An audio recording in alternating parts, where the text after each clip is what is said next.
the Spring of Mary has a connection with the apocryphal text also. There is no mention in the Gospel about spring or something like that. But according to the apocryphal text, specifically first the apocryphal of James, Annunciation is a double event. The first one near the spring, and the second one in the house. So, in the spring, the angel appears to the Virgin Mary. Usually, the spring of the village is where can be a meeting between persons, with a stranger. In the house, a stranger cannot enter. We usually understand the angel coming everywhere from the heaven. But in ancient times, angels had 2 legs, usually. Not wings, but legs. So, and the meeting place should be outside of the house. So, angel, according to apocryphal text, appears to the Virgin Mary, or presents itself to the Virgin Mary at the spring. And is in the spring that he gave to Mary his words of salute to the Virgin Mary, Chere Caritomene, in the spring. And then in the house he continues with the asking if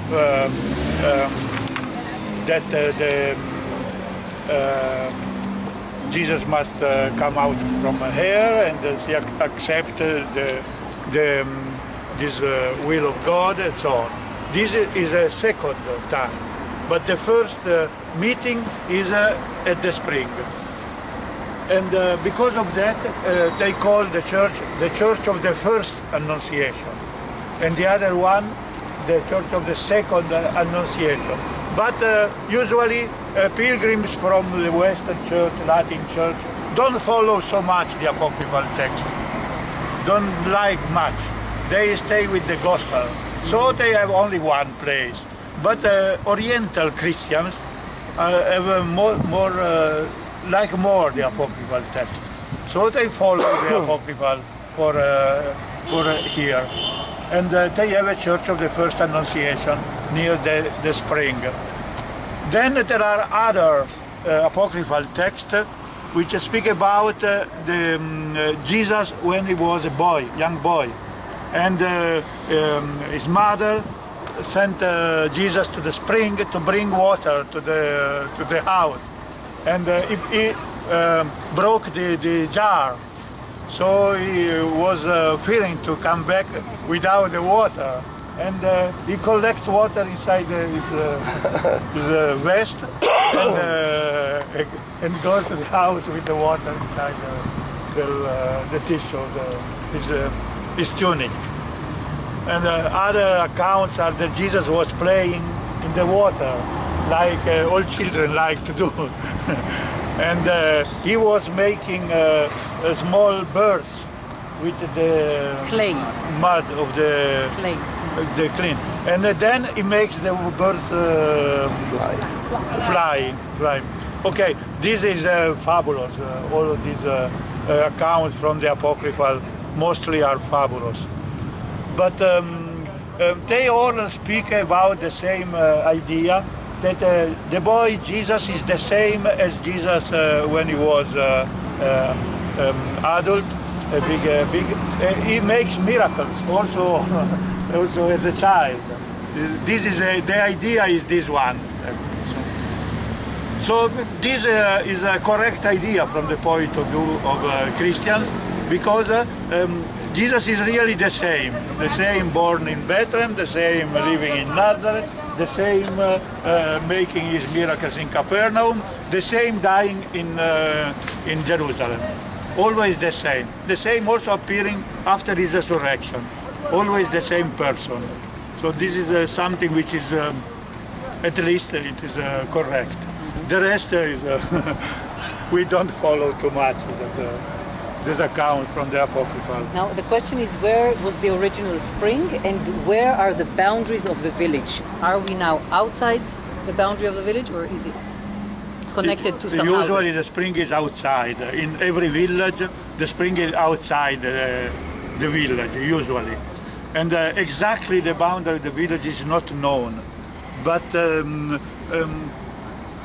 at least until the house of the bishop, Greek Orthodox bishop, which is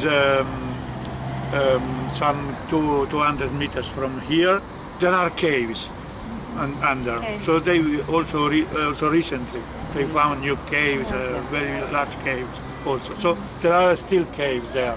So the village comes in this direction mostly, but also on the hill also, because they found something also there. Not so much, because then started tombs outside, and also down in the valley there are tombs. So it was not a big village, but with good houses, as we can see in the Church of St. Joseph, something which is not found in every village. It seems like a very important house for a big family, for a very important family, maybe a priest family from, coming from Jerusalem, I don't know. So it is a very important, also very important families were living here. And the origin of the spring is in the hill, some 30 meters after the church, behind the church. Then there is a channel with a like of tunnel which you can walk so high, with a channel on the ground, which bring the water first into the church, and then from the church to a big cistern, built cistern, which is in the plaza outside, and then from the big cistern brings here. And at least from the medieval time it was like that, because they did excavations here in the plaza, behind the church, and there are rest of many channels coming from here, at least for the medieval times. But from the earlier times, they didn't reach the level of this. Maybe they are very deep, because the valleys tend to fill, mostly where there is water coming. The water fills up. So. That's that.